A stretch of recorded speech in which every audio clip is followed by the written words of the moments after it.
로마서 8장을 통해서 하나님이 우리에게 주신 엄청난 복을 계속해서 생각하고 있습니다. 우리가 죄 용서 받는 일보다 더 귀한 일이 없을 것이고, 더 적극적으로 말하면 하나님의 자녀 되는 일보다 더 큰 특권과 영광은 없을 것입니다. 그런데 1절, 2절 말씀 보면 그리스도 예수 안에서 죄 용서 받아 이제는 죄와 사망에서 해방된 자 되었으므로 이제 우리가 얼마나 영광스러운 존재인가를 말씀하고 있습니다. 예수 그리스도를 믿는 자를 예수 그리스도로 옷 입었다 이렇게 말씀할 수 있겠고, 예수 그리스도로 옷 입은 자들을 우리 하나님이 보실 때는 의인이야 이렇게 말씀하십니다. 의로운 재판장이신 우리 주님께서 너 죄 없다 이렇게 선언하시고, 또 이젠 너는 나의 자녀야. 그래서 우리는 하나님을 아빠, 아버지라 이렇게 부르고 그 특권을 누릴 수 있는 자가 되었습니다. 자녀의 영광과 특권은 이제 우리가 늘 하나님께 보호받고 이제 양육받을 권한이 우리에게는 있고, 또 하나님을 아빠, 아버지라 부르면서 늘 기도할 수 있어서 이제 우리가 하나님께로부터 받아 쓸 수 있는 이런 특권이 우리에게 있으며, 또한 오늘 본문의 말씀 보면 자녀이면 상속자, 하나님의 상속자라. 그런데 어떤 상속자인가? 영광의 상속자다. 영광의 상속자일 뿐만이 아니라 고난의 상속자도 된다. 우리가 예수 믿는 순간 죄 용서받고 하나님의 자녀가 되죠. 그러니까 영광은 예수 믿으면서부터 자녀의 그 특권, 신분, 영광을, 축복을, 권세를 우리가 얻고 누리게 되었습니다. 시간적으로는 예수 믿을 때부터 자녀의 영광은 영원히, 장소적으로 말하면 자녀의 영광은 지금 여기에서부터 우리가 천국에서까지. 그러나 고난은 시간적으로 말하면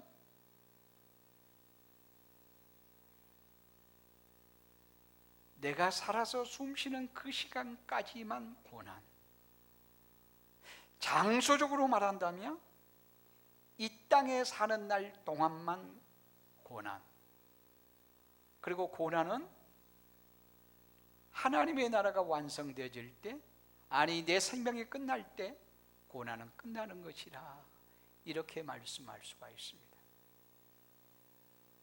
그러나 일단 우리가 지금 살아 숨쉬는 동안 이 땅에서는 영광과 고난이 공존한다라고 이렇게 말씀할 수가 있을 것입니다. 그러면서 이 땅에서 당하는 고난을 바울 사도는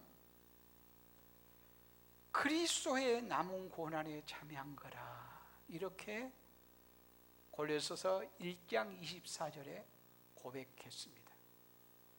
우리 다 같이 성경 한번 보도록 할까요? 다 같이 시작. 나는 이제 너희를 위하여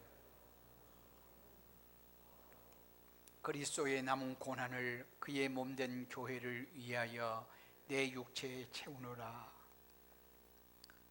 바울은 그리스도의 남은 고난을 받고 있음을 말씀해요.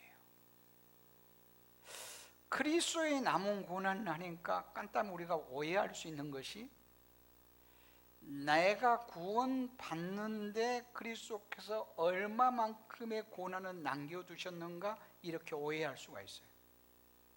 그러나 내가 구원을 받는데 이 일을 위해서 예수님이 십자가에 고난 당하셨습니다. 고난 당하셨는데 예수님의 십자가의 고난은 내가 구원을 받는데 조금도 부족하지 않고 충분합니다. 조금도 남아있는 것이 없어요.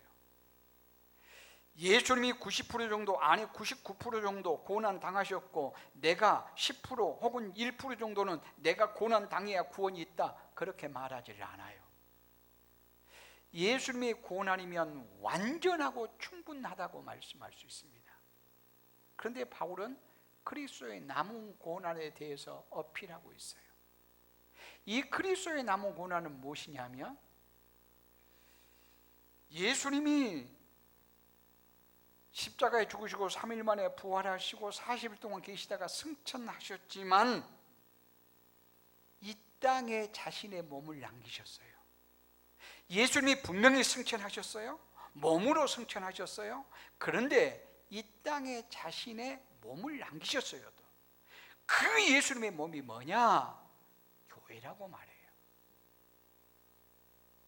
그래서 그리스도의 교회를 위해서 바울은 자신이 고난 당하는 것을 그리스도의 남은 고난이라 이렇게 말씀하고 있는 거예요. 그러니까 여러분이 교회를 위해서 수고하고 충성하고 헌신하는 것은 그리스도의 고난에 참여하는 거예요. 내가 수고한다, 헌신한다, 충성한다, 이 일은 쉬운 일이 아니에요. 힘들어요. 그러나 힘들지만 이 일에 참여하는 것은 그리스도의 남은 고난에 참여하는 것이다. 교회를 위해서 고난 당하는 것은 우리 주님께서는 교회를 자신의 몸이라 했으니 너는 내 고난에 참여한 거야, 이렇게 주님이 인정해 주신단 말이에요. 그러니까 우리가 당할 고난이 무엇인가? 그리스도의 몸된 교회를 위해서 수고하고 헌신하고 충성하는 것도 포함되어지고, 그리스도 예수를 위해서 살다가 그리스도 때문에 핍박을 당한다거나 오해를 받는다거나 이러한 모든 것들도 그리스도의 남은 고난에 참여하는 것이다. 우리가 그리스도의 고난에 참여한다는 의미여서 낙심하고 좌절하고 슬퍼할 것이 아니라 오히려 기뻐할 일이라. 그러니까 그리스도의 교회를 위해서 우리가 수고한다, 헌신한다, 희생한다, 충성한다, 또 그러다가 오해도 받는다, 또 어떻게 보면 핍박도 받는다, 이것을 슬퍼하고 괴로워할 것이 아니라 우리는 오히려 그리스도의 고난에 참여한 것으로 인해서 기뻐해야 될 우리들이라, 이렇게 말씀할 수가 있을 것입니다. 그러면서 바울은 말해요. 18절 말씀 보면 현재의 고난은 장차 우리에게 나타날 영광과 족이 비교할 수 없다. 그러면서 현재의 고난은 그 앞에 나와 있는 단어가 있어요. 생각한데. 우리 다 같이 18절 한번 읽어볼까요? 다 같이 시작. 생각하건대 현재의 고난은 장차 우리에게 나타날 영광과 족이 비교할 수 없도다. 내가 족이란 말을 썼는데 이것은 그전 성경에는 족이가 나와 있어요. 이것은 도저히 비교할 수 없음을 말해요. 무엇과 무엇을? 장차 나타날 영광과 지금 당하는 고난. 그러니까 하나님의 그 엄청난 영광, 거기에 참여하려면 고난도 받아야 할 것이다. 그래서 바울은 고난받기를 슬퍼하거나 괴로워하거나 마다하는 것이 아니라 오히려 즐거워하고 기뻐한다고 고백해요. 근데 방금 무슨 단어로 시작해요? 생각하건대, 이렇게 말해요. 바울은 굉장히 똑똑하고 영리하고 잘나고 대단한 사람이었습니다. 그런데 여기서 생각한단 말은 내가 생각해보고 생각해보고 또 생각해본다.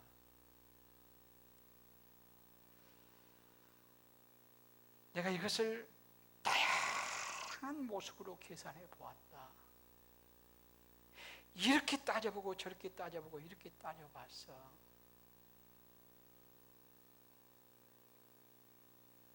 그런데 그리스도를 위하여 고난당하는 것은 굉장한 유익이 있어.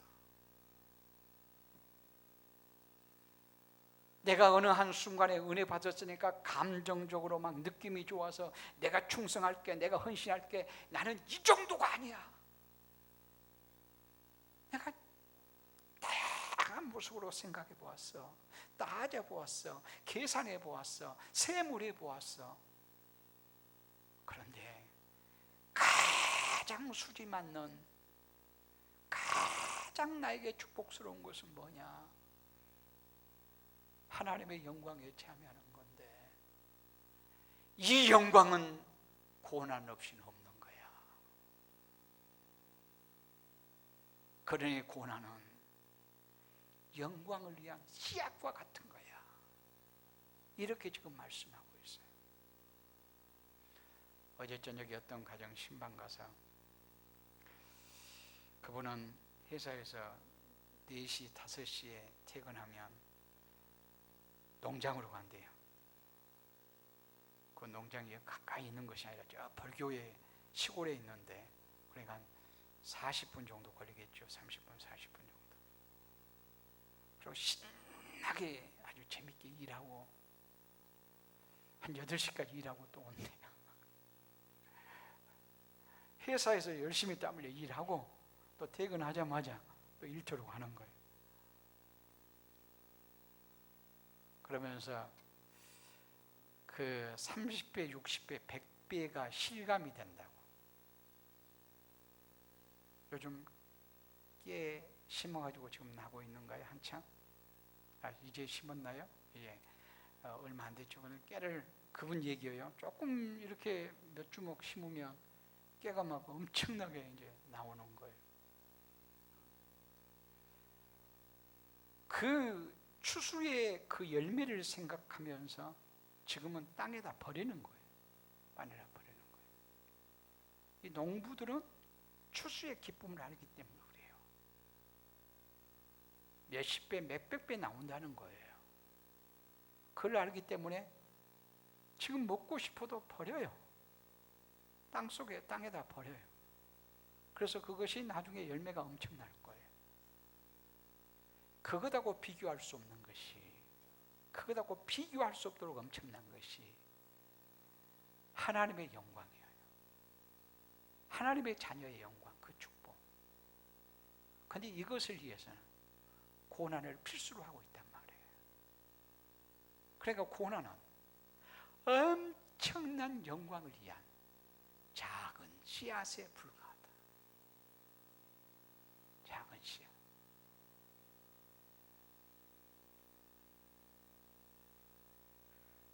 그런데 사람들은 이것을 잘 몰라요. 아니, 하나님을 섬긴다는 사람들도 잘 몰라요. 그래서 바울은 너무나도 안타까워하는 심정으로 에베소서 성도를 향해서 이것 알기를 원해요. 그래서 에베소서 1장 18절 19절 보면 바울의 간절한 기도 내용이에요. 나같이 시작. 너희 마음의 눈을 밝히사 그의 부르심의 소망이 무엇이며 성도 안에서 그 기업의 영광의 풍성함이 무엇이며 그의 힘의 위력으로 역사심을 따라 믿는 우리에게 베푸시는 능력의 지극히 크심이 어떠한 것을 너희로 알게 하시길 원한다. 그러니까 바울은 너희가 알았으면 좋겠다, 간절히 원한다. 근데 너희가 눈이 어두워서 모르고 있구나. 그래서 하나님, 이 에베소 성도들의 마음의 눈을 밝혀주세요. 눈이 열리게 해주세요. 그래서 무엇을 보아 알아가게 해주세요. 무엇을 알기를 원하는가? 그의 부르심의 소망이 무엇이며 그의 기업의 영광이 어떠한 것을 알기를 원합니다. 하나님이 주시는 기업의 영광, 하나님이 주신 축복, 하나님의 부르심의 영광, 소망, 이 사실이 얼마나 엄청나고 대단한 것을 알았으면 좋겠습니다. 우리는 깨를 심으면서 수십 배, 수백 배 나온 것은 알면서 그보다 더 소중한 영원한 영광을 모른다며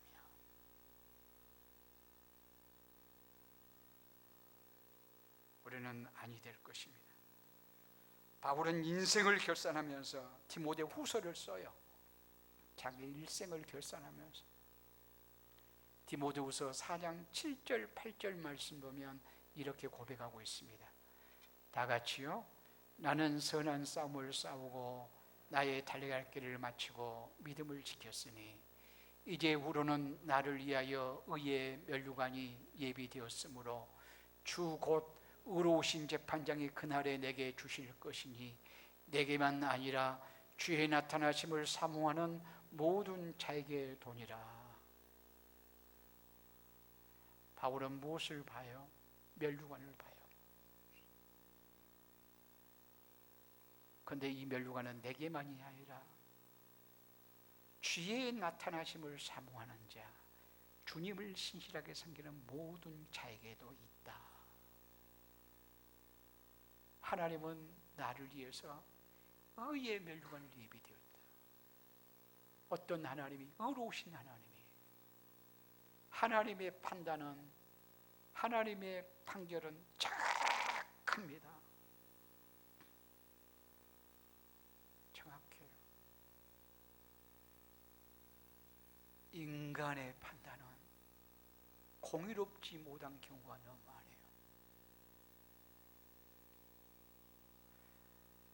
이 땅에서 가장 공의를 외치고 공의로워야 될 사람이 누굴까요? 가장 공의를 외치고 공의를 외치고 있고 공의로워야 될 사람이 어떤 사람? 법관들이에요. 그러지 않아요? 그게 얼마나 많이 무너져 버린가요? 그래서 계속해서 외치는 것이 사법개혁, 검찰개혁을 막 외치고 있어요. 이것은 얼마나 문제성이 심각한가에 대해서 말씀하고 있어요. 가장 공의를 외치고 공의로워야 될, 공의롭게 재판해야 될, 그것도 여러 가지의 무엇에 의해서 공의성이 무너져요. 인간이 이런 존재예요. 이분은 뭐 또 어떤 누구를 딱 지목해서가 아니라 모든 인간이 가장 공의롭다고 생각하고 법을 잘한다고 생각하고 공의를 외치고 공의로가 될 사람이 그렇다고 한다는 말은 무슨 말이에요? 모두가 다 비슷하다 그 말이에요. 그 사람들만 잘못되고 나는 그러지 않고 그 말이 아니라 인간이 이런 존재라. 근데 하나님은 공의로우세요. 하나님은 공의로우세요. 공의로우신 하나님께서 바울은 그렇게 말해요. 나에게 의의 면류관이 예비되었다. 그런데 내게만이 아니라 주를 신실하게 섬긴 모든 자에게. 방금 7절 말씀 보면 내가 선한 싸움을 싸우고, 선한 싸움을 싸웠단 말은 끊임없이 죄와 싸웠음을 말해요. 죄와 타협 없이 하나님의 사람으로 살았음을 말해요. 우리는 육체적으로는 자유와 평화를 누리고 있어요. 그러나 영적인 의미에서는 다 치열하게 사탄과 죄악과 싸우고 있다고 해도 좋아요. 그런데 이 싸움에서 바울은 늘 승리하며 살았어요. 선한 싸움을 싸우고 나의 달려갈 길을 마치고, 그러니까 자기의 삶은 신앙의 경주자임을 고백하고 있는 거예요. 끊임없이 경주를 하고 있다면 경주를 하고 있어요. 이 경주에서 승리했음을 말씀하고 있어요.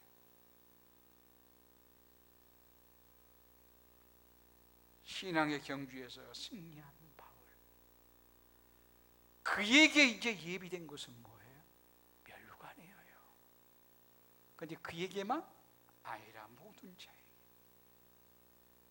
바울은 늘 이 영광을 바라보고 사는 사람이었어요. 그러면 바울만 그랬을까요? 우리의 신앙의 선제들은 대부분이 이렇게 살았어요. 특별히 모세를 한번 봐봐요. 히브리서 11장 24절 말씀부터 보면 이렇게 말씀하고 있어요. 다 같이요. 다 같이 시작.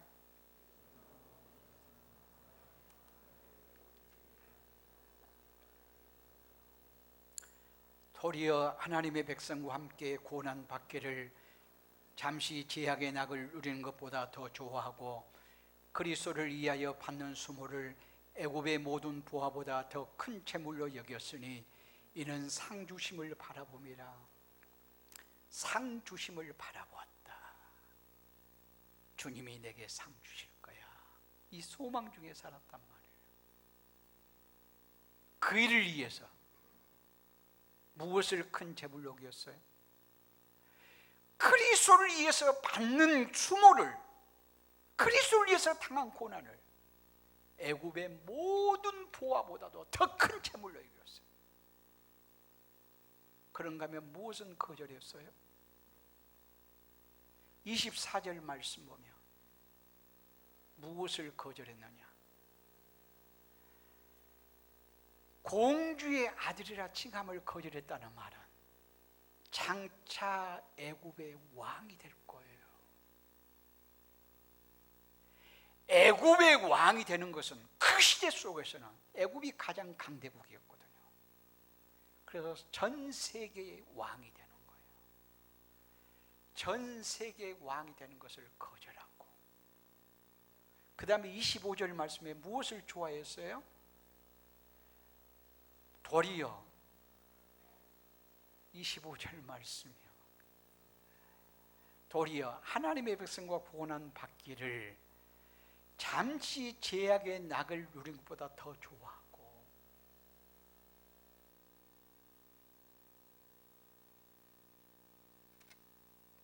우리가 무엇을 거절하고 무엇을 좋아해야 될 것인가에 대해서 모세는 답을 얘기하고 있음을 보게 되어집니다. 이럴 수 있었으면 무엇 때문이에요? 주님의 영광의 상 때문이었다고 이렇게 말씀할 수가 있어요. 하나님의 나라의 그 영광의 상, 세상에 무슨 말로 표현할 수 있을까요? 이것은 우리의 상상을 초월한 영광입니다. 이 하나님의 나라의 영광은 요한계시록 전체에 기록되어 있는데, 요한계시록 4장 19절부터 11절까지 한번 볼까요? 다 같이 시작.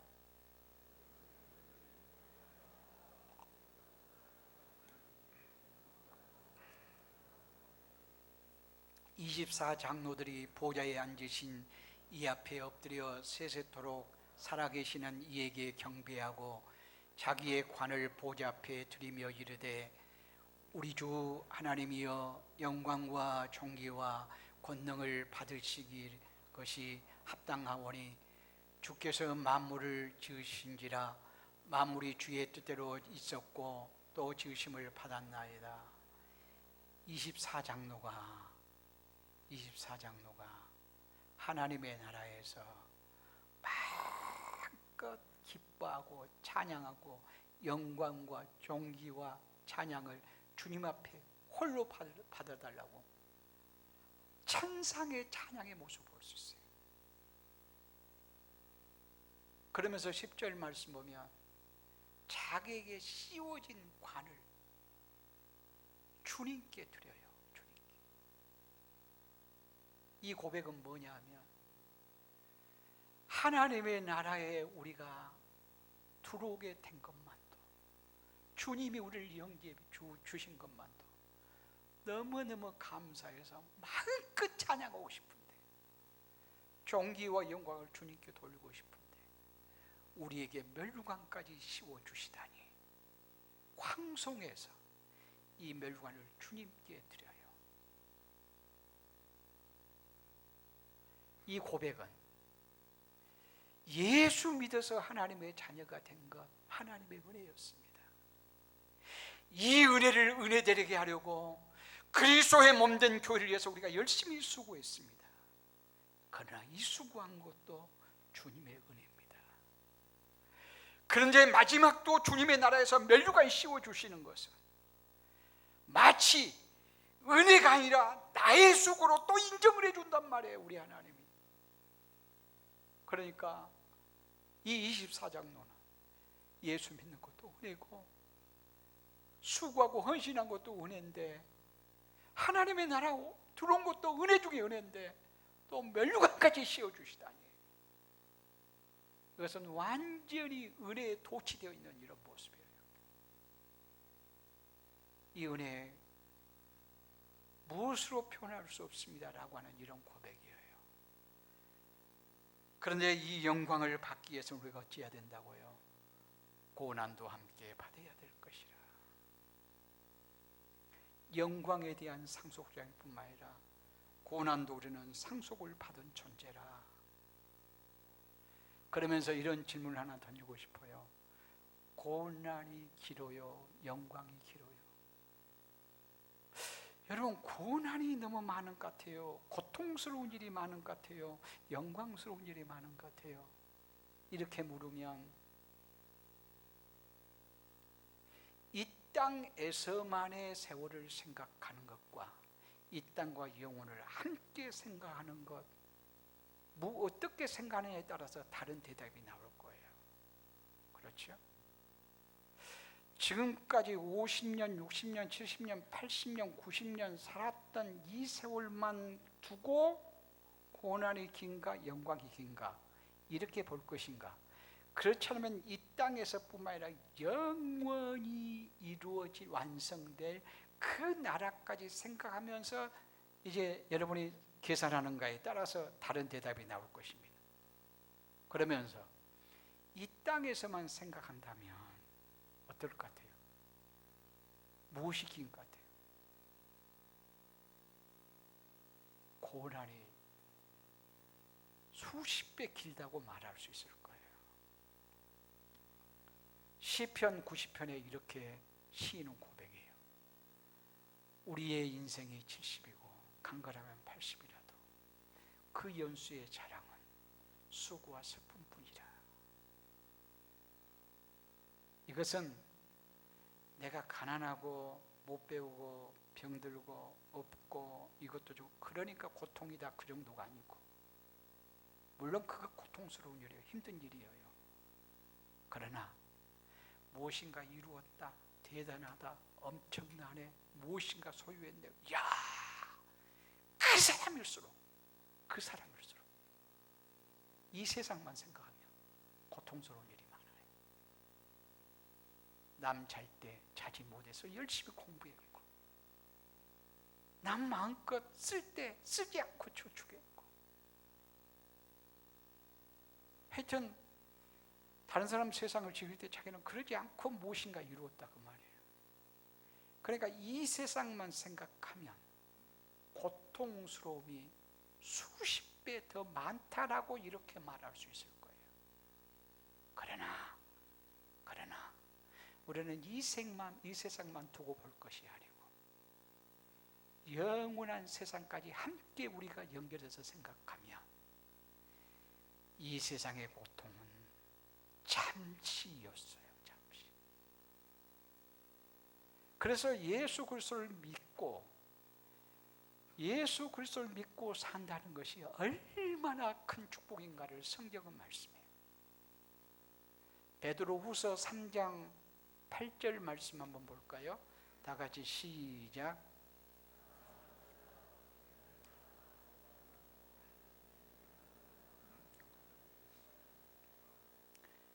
이 한 가지를 잊지 말라 이렇게 말해요. 그 다음에 성경에 보면 네가 어떠한 사람이 되어야 마땅하뇨? 이런 질문이 나와요. 이것은 우리에게 지금 묻고 있습니다. 어떠한 사람이 되어야 마땅하뇨? 이 한 가지는 잊지 말고 살아라 이렇게 말해요. 이 한 가지가 뭘까요? 하루가 천년 같고 천년이 하루 같다는 이 한 가지를 잊지 말아다오 그 말이에요. 이 말씀 우리가 늘 기억하고 살아야 돼요. 하루가 천년 같고 천년이 하루 같다. 이 말씀을 늘 기억하고 살아라. 그러면 이것을 예수 믿지 않는 자에게 적용한다면 하루가 천년 같다는 말은 무슨 말이냐면 하루 같은 세상에서 예수 안 믿었어요. 영원한 지옥이에요. 또 예수 안 믿는 자에게 말해요. 무엇인가 있으면 천년 만년 그것이 계속될 것처럼 교만해요. 그러나 영원한 세계에 비하면 너는 천년 같지? 그렇지만 그건 하루야. 더 심하게 말하면 뭐라고 말한 줄 알아요? 시편 90편 말씀 보면 밤의 경점 같을 뿐이야. 경과 경 사이에 그 짧은 시간, 이것은 분초로도 계산할 수 없는 아주 순간, 한순간 이것과 같다라고 말해요.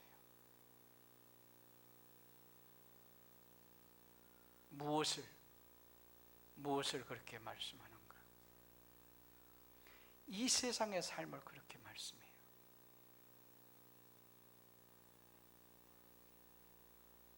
그리고 예수 믿는 자에게 말해요. 우리는 믿는 자이니까요. 예수 믿는 자에게 말해요.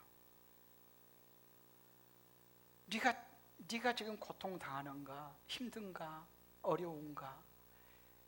정말 고난을 당하고 있는가? 그러면 어때요? 막 하루가 1년 같고 한 달이 10년 같고 막 1년이 100년 같은 심정이 들 수 있어요. 고통당한 사람은. 그런 자에게 주께서 말씀해요. 네가 지금 천년 같으냐? 천년 같으냐? 그것은 영원한 세계에 비하면 이것은 하루에 불과해. 그리고 하루가 천년 같다는 말은 무슨 말이냐면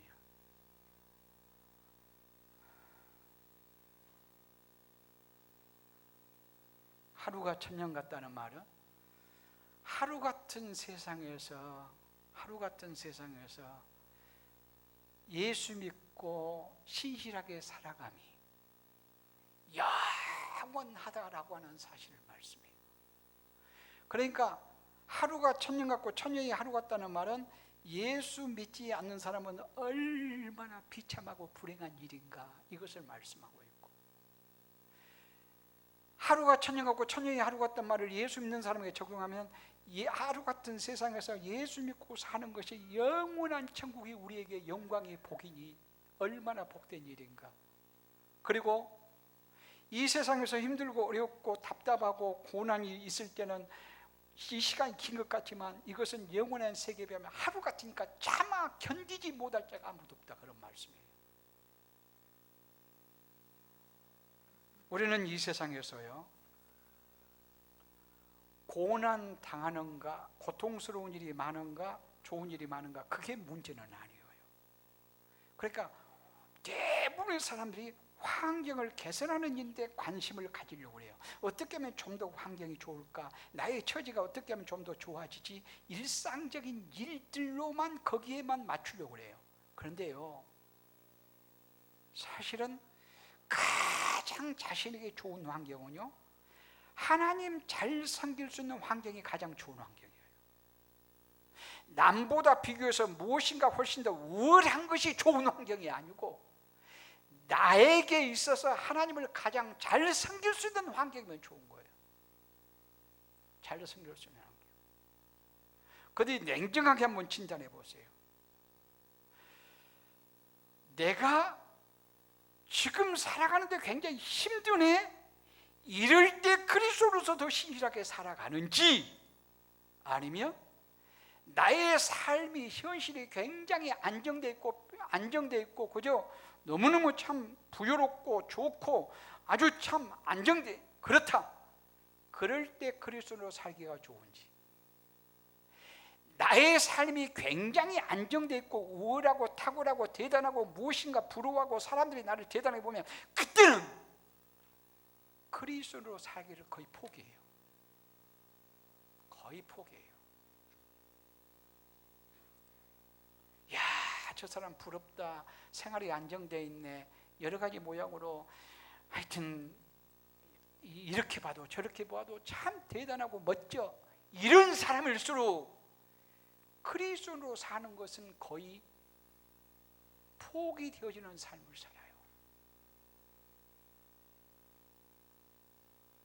대부분이 그래요.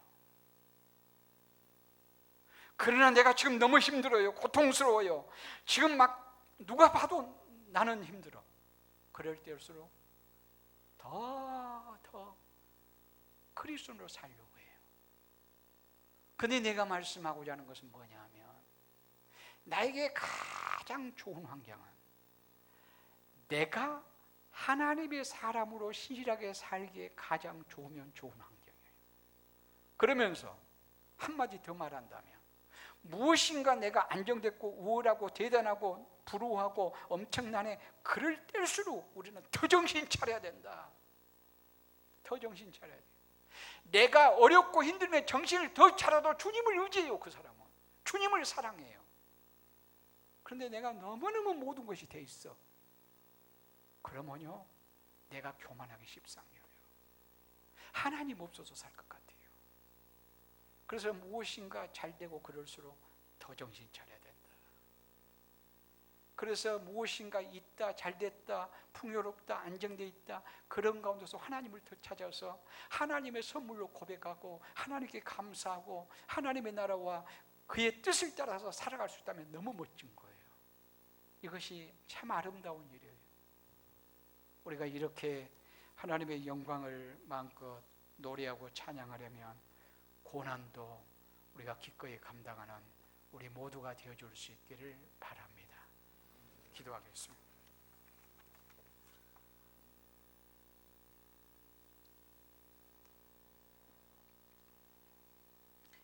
우리 아버지 하나님, 우리가 70년, 80년, 100년을 산다 해도 수고와 슬픔뿐이고, 그렇게 살다가 또 영원한 지옥 형벌을 받을 수밖에 없는 우리들이었습니다.